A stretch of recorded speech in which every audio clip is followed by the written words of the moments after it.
Welcome everyone, this is Andre's Restart, and today we're going to play a little game. It's going to be me ranking the Nintendo published titles that came out for Switch in 2017 versus the Nintendo published titles that came out for Switch in this year of 2023 or will be coming out. And the reason I decided to do this is because I wanted to kind of compare 2023 versus 2017. Mario Bros. Wonder just came out and we are seeing raving reviews. I love the game, it's really good. It's one of the highest rated games on Nintendo Switch according to Metacritic, in the top 15. And it made me wonder, because so is Tears of the Kingdom, and so is Metroid Prime Remastered. And all these games came out this year. And we account for the fact that a lot of the games in the top 15 on Metacritic are smaller titles that have less than 10 total critical reviews. Those are small sample sizes, and yet these other games have 50, 100, or 150 reviews, saying a lot more about them, speaking more volumes, I would say.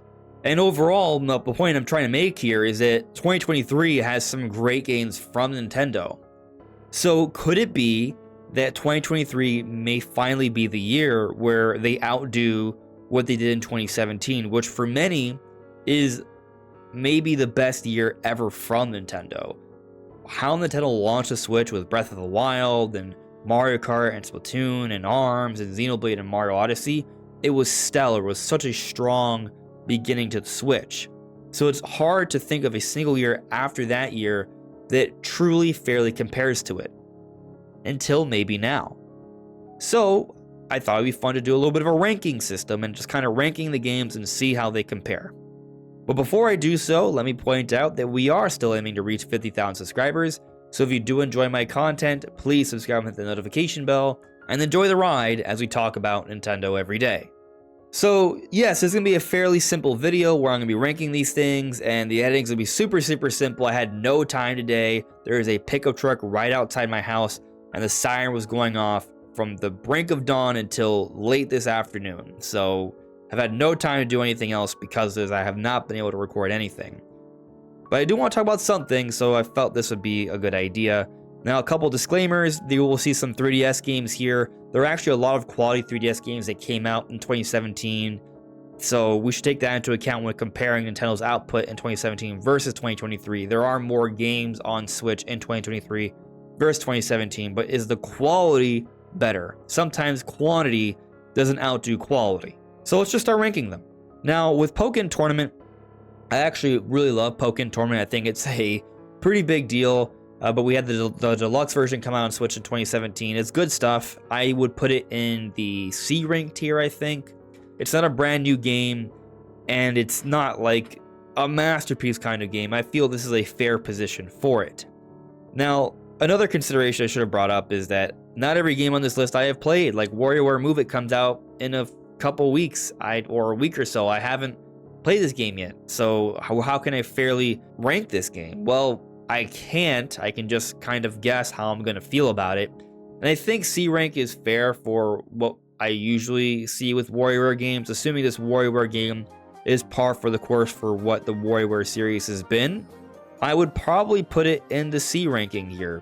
Good, something fun, but I wouldn't really put it any higher than this. Now, Fire Emblem Engage is a brand new title that has come out this year. I would definitely put it in at least B rank. I think it's probably not good enough for A rank, this version of Fire Emblem at least, but it's still a very good game. Brand new title came at the beginning of the year. I think this is a fair positioning for it. Now, something else that I would say is a good game, but maybe I wouldn't want to put in the, you know what, I'm going to put this in the C tier. And the reason why I'm going to put it in the C tier, and actually I'm going to put it even below these, is just because it's a smaller title. I'm not saying it's not a good title, but it's just something that personally doesn't appeal to me as much. Bayonetta Origins, like, it was a nice little spin-off shortly after the release of Bayonetta 3, and I think this is a fair place to put it.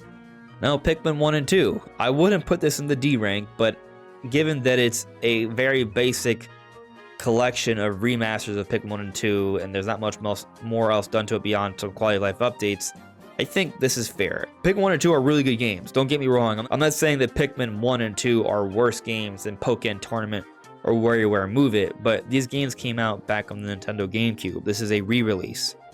It's hardly even a remaster, or at least compared to other remasters we'll be talking about in this video. So I'm putting it here, but it's still a fine release. Now, another Pikmin game that I think should be way higher is Pikmin 4. It's not in the C rank. It's above the B rank. This is an A rank title, for sure. Like, it's so good, I almost wonder if it should be S rank, but it's not S rank. It is A rank. It's smack dab in the middle of A rank. It's one of the best games of this year. The best Pikmin game for me personally. Such a good game. It's a standout Switch release. This is where it belongs in my opinion. Now, let's just get the D ranks out of the way. Detective Pikachu Returns. I haven't played it, so maybe I'm dead wrong on this one based off the reviews, based off the 3DS title. I'm not even saying it's like a bad game, but I'm just saying I'm never going to buy this game. Like, from what I've heard of it, from what I've seen of it, like, if it came out with good reviews, I would have considered it. But this is where it ranks to me. It's bottom of the tier list for sure. Now, something that I'm going to be crazy enough to rank above... You know what? No, I'm not going to disrespect Detective Pikachu Returns that much. I'm going to put 1-2 Switch below Detective Pikachu Returns, but still obviously in the D tier. It's fun. It's a fun little thing, but I don't think it's worth the money. So, you know, that's how I feel about it. Now, something that's an absolute abomination is the sequel to 1-2 Switch. Everybody 1-2 Switch. Even worse reviews, even way less interesting than the first one to me. It combined my most hated thing, which is I don't really like, personally, playing those smartphone games where you do all the kind of, you get all your smartphones together and you play like the different like sort of games with the connecting with everyone. I just don't like them, personally. I guess maybe it's because I don't relate to anyone I've ever played it with, so I just always get last place, but that on top of the fact that it's just terrible reviews and the horse is terrifying, it's bottom of the list for me. Now, something that is not on the bottom of the list for me is Breath of the Wild. It's actually at the very top of the list. It's just like the best game ever. I think it's the GOAT. Right before Tears of the Kingdom came out, I decided this is my favorite game of all time. I'm going to stand by that. It deserves to be here. It was the launch game for the Switch. It really started the Switch on such a great trajectory. It's led to such great momentum for the Switch. It deserves to be here. It was the game of the year. It had so many Game of the Year awards. It was a masterpiece. It was innovative. It was groundbreaking. This is where it deserves to be. Now, something that I think is really good, but not S rank, is Xenoblade Chronicles 2. And I'm actually going to put it above Pikmin 4 because I'm crazy. I think Pikmin 4 is a more polished title than Xenoblade Chronicles 2. But Xenoblade Chronicles 2, I've replayed this game multiple times. It's made me cry, it's made me get excited, it's made me fall in love with it. The combat system, while it's hard to understand and fully get into, once you master it, it's poetry in motion. The locales are just amazing, running around, seeing the expanses, enjoying the story. This is an amazing experience, and if it weren't for the blemishes on this game, the I guess polish issues with some of the graphical problems it has, and I guess the difficulty of learning the combat system, which isn't an issue for me personally, but I understand it for others, I can't put it in the S rank tier. But A rank, I think it belongs, and because I love it so much, I'll put it at the top of A rank. Now, something else that I think deserves to be in A rank is Super Mario Bros. Wonder. It's really good. I think it's fantastic. It's a higher rated game than Pikmin 4, but this is my personal preference list, right? And while I haven't finished Mario Wonder, my opinion may change on this. Pikmin 4 is just such a good game to me. I love this game so much. I have a hard time putting Mario Wonder above it, but maybe when I finish Mario Wonder, I may change my mind. But I've 100%ed the first two worlds, so I've gotten a good experience of the game so far. I've played it online, I've played it by myself, I've played it with friends, and it's great. It's a really, really good game. It's A rank for sure. It's a historically great game. This is where it belongs to me. Now, something else that I'm going to put in the A rank is Mario Kart 8 Deluxe, which may seem kind of crazy because it's a deluxe version of a game that came out in 2014 on the Wii U, but I've played this game since 2017, or since 2014, but the Switch version with its updated visuals, with the double item mechanic they added, and the extra turbo boost or drift boost they added, and the battle mode.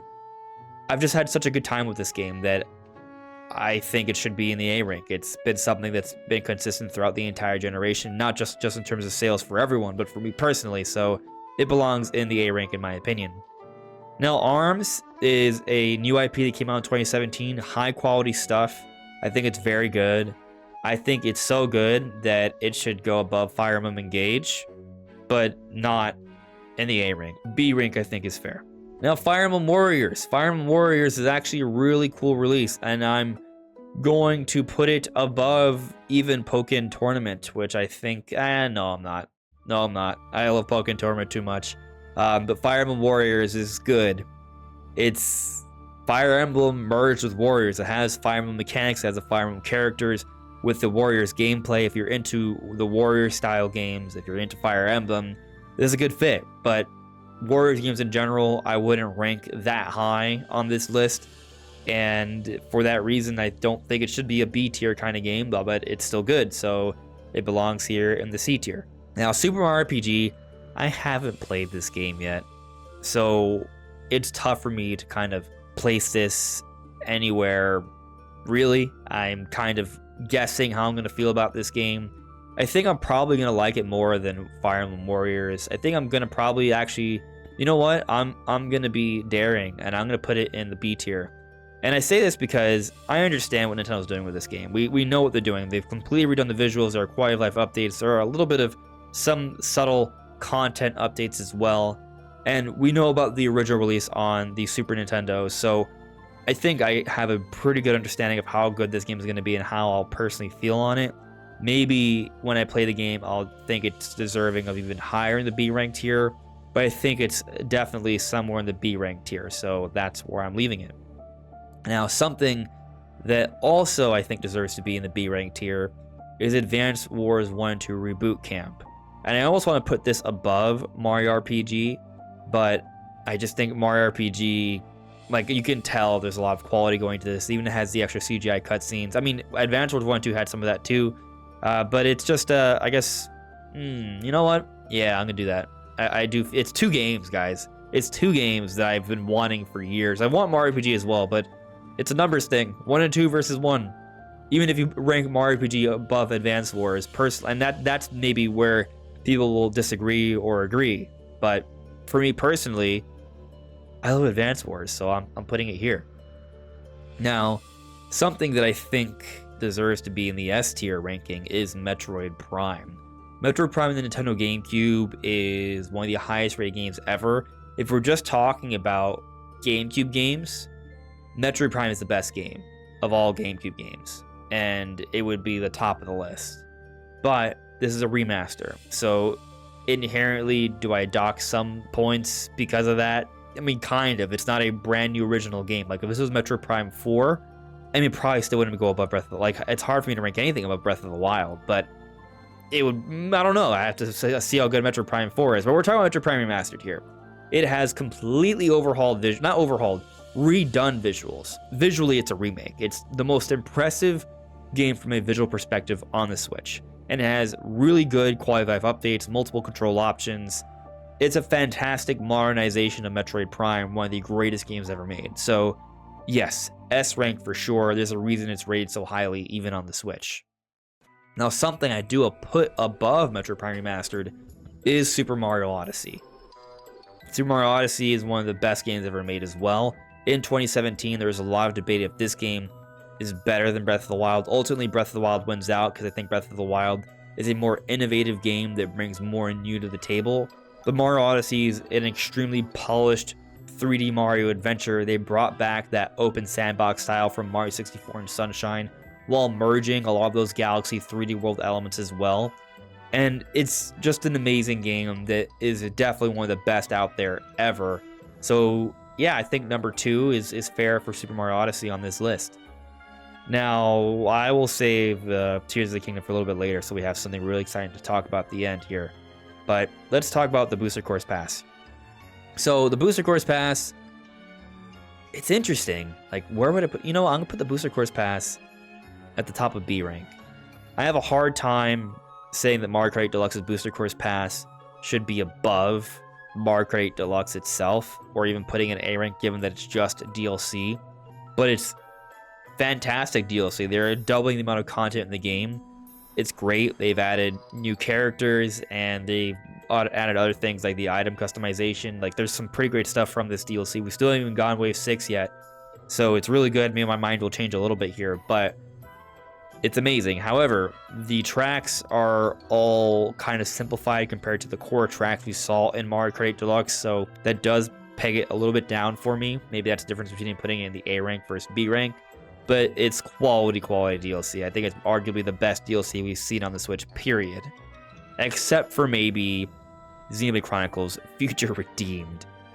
This is stellar stuff. Future Redeemed, you know, it's actually, according to Metacritic, it's in the top 20 highest rated games on Switch, period. It's rated higher than any other Xenoblade game. Now, it's a small sample size.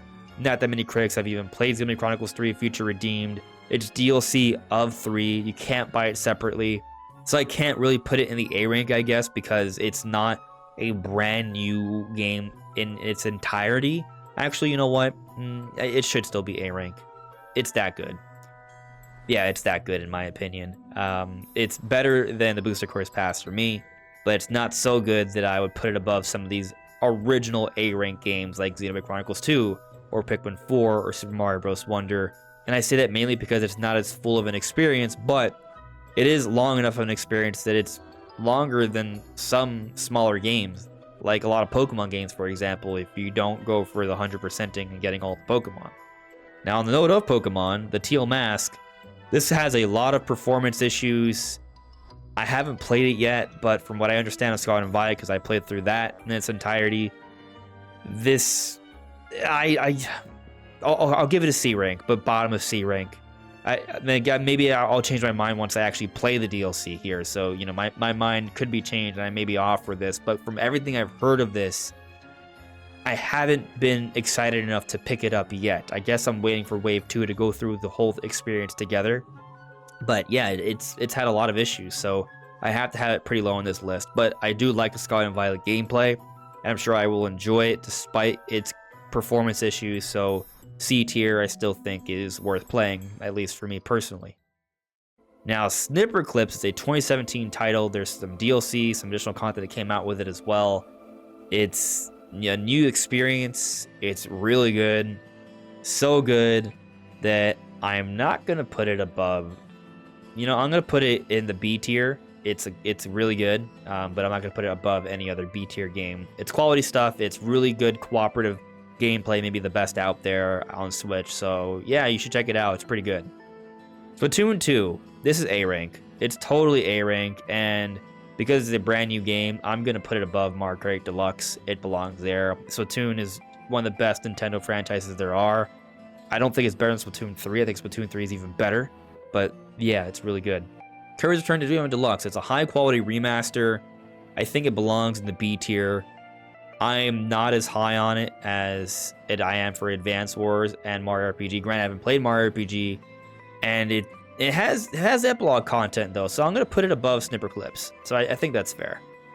Now, the last game I'm gonna be putting on this list is Tears of the Kingdom, and not at number 4, but not at number 1 either, and not at number 2 either. I'm putting it at number 3, and the reason is because, as much as I love Tears of the Kingdom, and while I think you can make an argument for it being better than Mario Odyssey and Breath of the Wild, it has way more content, like, for sure. I think it suffers a little bit from sequelitis. Mario Odyssey and Breath of the Wild feel like fresh, brand new experiences. Tears of the Kingdom has a lot of new experience to be had, but there's also a lot of old that you're revisiting.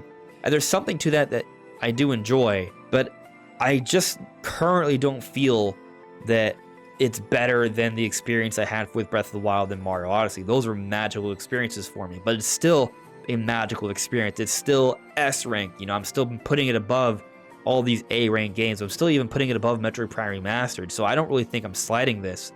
And as I said earlier, it took me years to decide that Breath of the Wild was my favorite game of all time. Maybe years from now, my opinion will change on Tears of the Kingdom, but for now, this is where I leave it.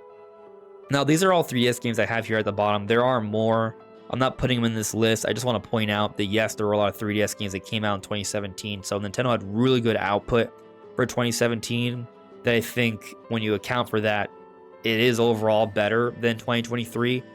But 2023 definitely holds up relatively well. Like we look at the top 4 games, the S-rank games, 2 of them are 2023 games versus the 2 2017 games. But 1 and 2 are from 2017, 3 and 4 are from 2023. Now we look at the A-rank games. We got a 2017 game, a 2023 game, a 2023 game, a 2017 game, a 2017 game, a 2023 game. It's an even distribution so far. But what I will note is that Xenoblade Chronicles 2, a 2017 game, is the best of the A-rank games for me personally. The Pikmin 4, Mario Wonder, yeah, these games I would put above Splatoon 2, Mario Kart Deluxe, like for sure. And then Future Redeemed, I still think is deserving of being in that A-rank tier, totally. Looking at the B rank, you got the Booster Course Pass. I have that at the top because I really love Mario Kart. But ARMS is a new IP, and it was really good. I put it even above Fire Emblem Engage, but Fire Emblem Engage is also really good. Of course, we also got Advance Wars 1 2 Reboot Camp this year, and we're getting Super Mario RPG, and we got Kirby's Return to the Dream Deluxe. Like, these are some high-quality remasters and remakes. Snipper Clips is a new IP as well, and it's arguably one of the best cooperative experiences you can have, and that came out in 2017. So there's definitely an argument to be had here. I think with the lower games on the list, they have less sway overall, but my overall feeling is that the best games are still from 2017. The 2023 games compare, and it's close, but overall, I give 2017 the edge. 2017 is still the best year of Nintendo Switch. But who knows, maybe November will come around and I'll think Mario RPG deserves to be an S tier title somehow. Like, if that happens, then, you know, maybe I would change my mind. But I think I'm correct on the B tier here. I think that's fair for it, but we'll see. Anyways, those are my thoughts on the games from 2017 versus 2023. But what do you think? Let me know in the comments below. Tell me how you would rank the different games. I'm curious. Anyways, everyone, this is Andres Restart. Thank you so much for listening and watching, and I'll see you all really soon. Take care. Bye.